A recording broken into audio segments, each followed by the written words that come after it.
Hi, so welcome to step 2 of your first AutoCAD exercise.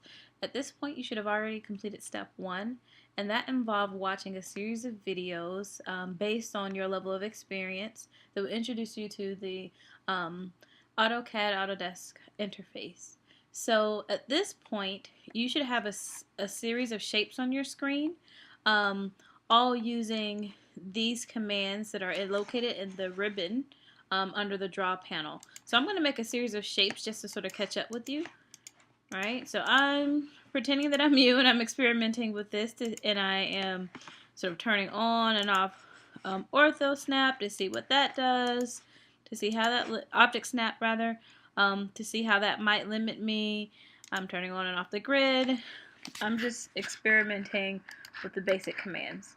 So the point of this assignment is not to make a beautiful composition necessarily.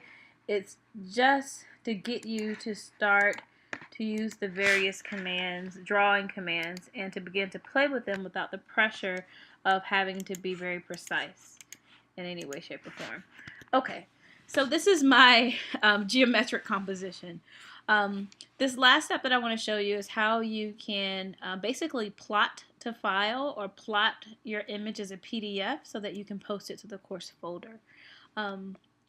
At this point, I want to be able to see my entire image within my screen, so I'm going to go here to zoom extents, or I'm either going to use the wheel on my mouse to zoom in and zoom out. To go ahead and plot, come up to the application button, which is on the top left hand corner of your screen. That's a bright red A.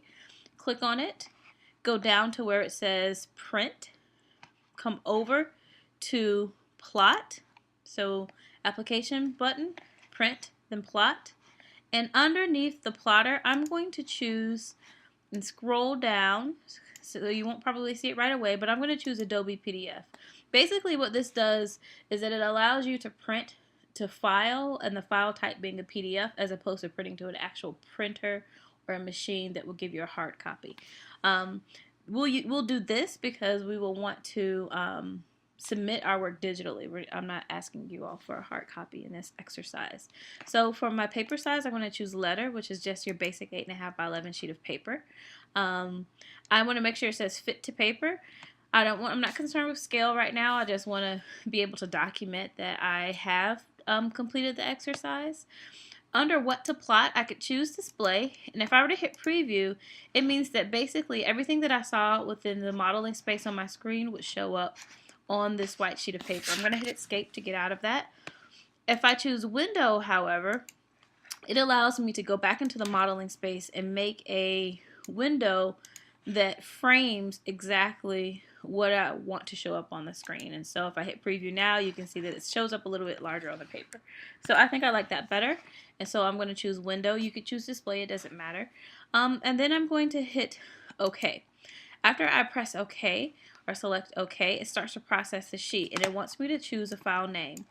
I gave you a naming convention on your handout, and so I'm going to follow my own instructions and give this file the name last name Williams underscore first name underscore A1 for AutoCAD exercise 1, basically. I'm going to choose that as a name. I went through this already, so I'm going to say yes, I want to replace it, but that won't happen for you.